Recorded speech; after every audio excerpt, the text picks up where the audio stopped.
Une autre question qui vient de PLSNT2. Quelle est la meilleure manière de trouver un bon local avec loyer pas trop cher sur Paris? Sur Paris, c'est difficile. Tu as deux choix. Soit tu vas acheter un fonds de commerce cher avec un loyer peu cher, soit tu vas prendre un droit au bail, donc tu rentres en location pure, ce qu'on appelle location pure. D'ailleurs, on parlera bien des baux dans un prochain podcast, où je vous expliquerai vraiment ce qu'il faut faire au niveau des baux commerciaux. Et là, tu n'hésites pas à négocier le loyer. Attention, il y a beaucoup d'endroits vacants aujourd'hui sur Paris, mais ne va pas non plus t'engager avec des loyers hors de prix. Surtout si tu commences, parce qu'il faut les reins solides derrière. Si tu arrives avec un loyer à 10 000 euros par mois, déjà, le bailleur, il va te demander une caution de 6 mois de loyer, bancaire ou personnel. Tu as déjà 60 000 euros de bloqué, tu vois. Ensuite, si ton activité ne démarre pas tout de suite, tu peux couler dans les 2-3 premiers mois parce qu'il faut de la trésorerie, tu vois. Donc, démarre dans le business step by step, petit. Un petit loyer à 2 000 euros, fais-toi ton nom et petit à petit, va chercher des locaux un peu plus importants. Ou alors, déménage, va en province. Ouais. Tu sais, des fois, en province, les concepts, ils marchent beaucoup mieux qu'à Paris. Tu n'es pas obligé de faire du business là où tu vis. Va faire ton argent n'importe où et après, tu pourras aller vivre où tu veux. Pourquoi as-tu des déboires financières? Alors, déboire financier, déjà, il faut voir ce que c'est. Ouais. Moi, j'ai pas de déboire. Tu sais, j'ai arnaqué personne. Il suffit de se renseigner. Tu as plein de gens qui ont arnaqué des fonds d'investissement. Plein d'entrepreneurs de ma génération. Je ne l'ai jamais fait. J'ai toujours remboursé les banques. J'ai toujours été carré et juste. On a des fois des commentaires un peu bidons. C'est un hater, je pense. Parce que... Non, mais c'est bien de répondre aux haters. Moi, des fois, je vois des commentaires des salariés qui disent « Oui, on n'a pas été payé. » Mais en fait, ce qu'il faut qu'ils comprennent les gens, c'est que moi, j'étais franchiseur. Tu n'es pas mon salarié en direct.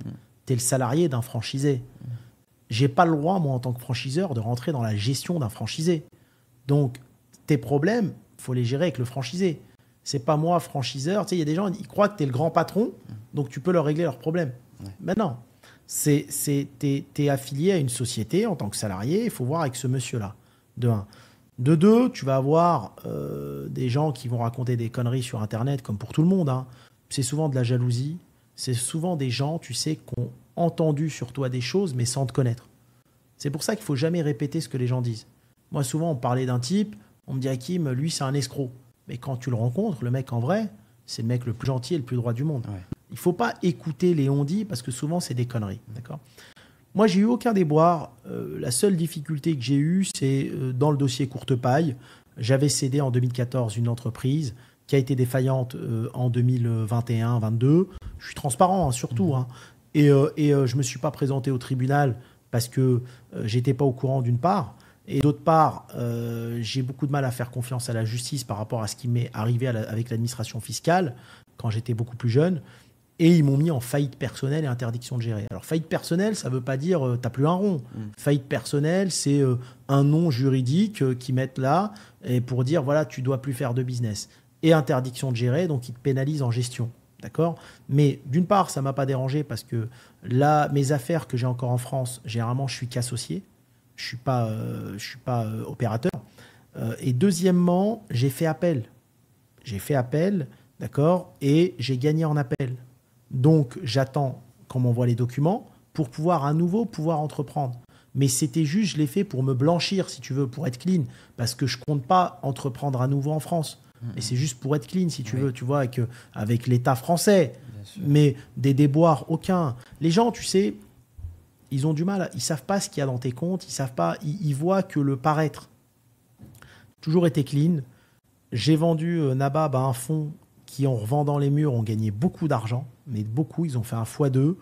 Et j'ai pas de déboire plus que ça, j'ai jamais eu de soucis. Il y a des sociétés qui ont été défaillantes, d'autres qui ont cartonné, comme tout entrepreneur. Ça n'existe pas, des zéro défauts.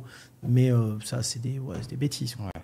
On a un autre message encore de Voras33. Développer des franchises ou des succursales, selon toi?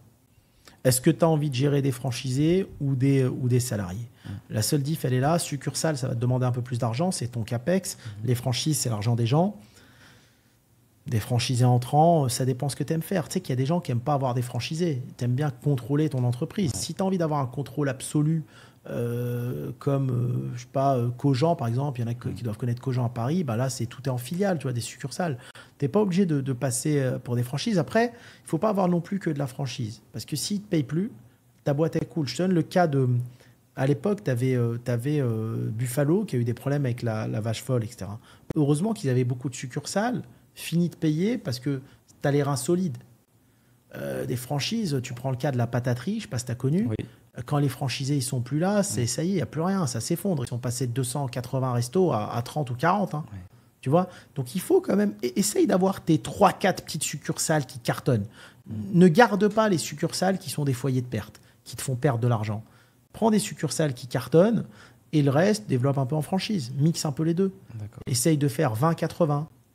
Ok. Comme à l'époque, sur le film Le Fondateur, le premier patron de McDo, enfin le créateur de McDo, justement, il se développait pas en franchise, mais en succursale. Et c'est d'ailleurs, ça a été limité en fait pour eux pour se développer. C'est là où Ray Kroc, Il est venu les développer ouais, en franchise. exactement. Ouais, ouais. Mais lui, il est resté dans son cadre. Si je contrôle pas, je veux pas m'étendre comme D'ailleurs, ça. tu sais que McDo, une anecdote, quand ils ont démarré, il n'y avait pas de contrat de franchise, c'était un contrat oral. Ah ouais. C'était oral. Bon, ils ont démarré il y a très longtemps, hein, Ouais. mais ils te disaient, voilà, tu as la franchise, ok. Et ils signaient pas grand-chose. Hein. Et en fait, voilà, de fil en aiguille, ça s'est après organisé. Alors, un message, je pense que c'est un ami à toi. Salut Hakim, peut-on espérer un retour sur Tours, ton pote de Rabelais? Ah, c'est vrai, j'étais au collège Rabelais, moi, quand j'étais gamin. Un retour sur Tours. Alors, j'ai failli reprendre le Steak and Shake de Tours Nord, Saint-Cyr. Il y a une ville à côté de Tours qui s'appelle Saint-Cyr. Il y a un Steak and Shake qui a fait faillite. Ils avaient investi 1,2 million, 1,3 million. J'ai failli le reprendre à la barre du tribunal pour 20 000 euros. Je le dis, hein, 30. Ça va lui expliquer un peu les notions business pour faire un Nabab Drive. Tu vois, parce que Nabab est né là-bas, si tu veux. C'était né place Jean Jaurès. Moi, à l'époque, quand j'ai démarré, il y avait place Jean Jaurès, j'ai un Nabab, ils doivent connaître. Hein. J'avais les bureaux en face de la mairie, moi. J'avais 400 mètres carrés de bureaux en face de la mairie. Voilà, donc j'ai démarré là-bas. Donc c'est une marque qui est assez connue et assise là-bas. Et je voulais faire un superbe drive familial à Saint-Cyr. Et 3 jours avant, j'ai annulé. J'ai annulé, j'ai tout arrêté parce que franchement, j'ai eu beaucoup de problèmes avec cette ville. Alors j'adore les clients de cette ville que j'ai eu parce que c'est grâce à eux que j'ai démarré. J'avais des clients vraiment fidèles. Autant je pense que c'était nos meilleurs clients en France. C'était fidèle. Ils ont accompagné l'aventure et le développement Nabab depuis le départ. C'est dingue, hein. Et ce qui m'embêtait un peu, c'était de fermer les Nabab dans cette ville parce que c'était un peu comme si tu lâchais tes clients. Ils aimaient le produit, mais j'ai eu... c'est une ville où j'ai eu 2 expulsions de magasins, 4 contrôles fiscaux. C'est une ville où je suis arrivé à un moment, je t'assure, où la responsable des impôts de la ville, tu sais, pendant les aides Covid, elle appelle Madaf et dit, on ne vous donne pas les aides à vous, il y a du monde devant votre snack. Mais je dis, attends, Madaf, elle dit, mais c'est la loi, vous êtes obligé de donner à tout le monde. Donc très compliqué. Et donc, je devais refaire un drive. Je me suis dit, attention, je me remets dans des problèmes, là.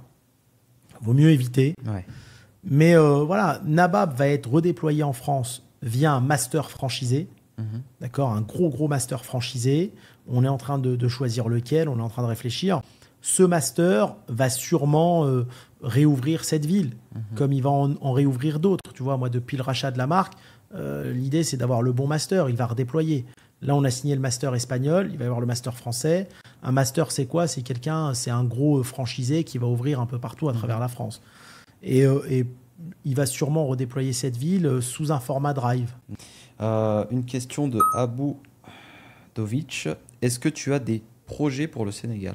Sénégal, on est sur de la construction actuellement, promotion immobilière d'un lot d'immeubles. Il y a 3 immeubles avec un ami en commun. 60aine d'appartements, pas plus.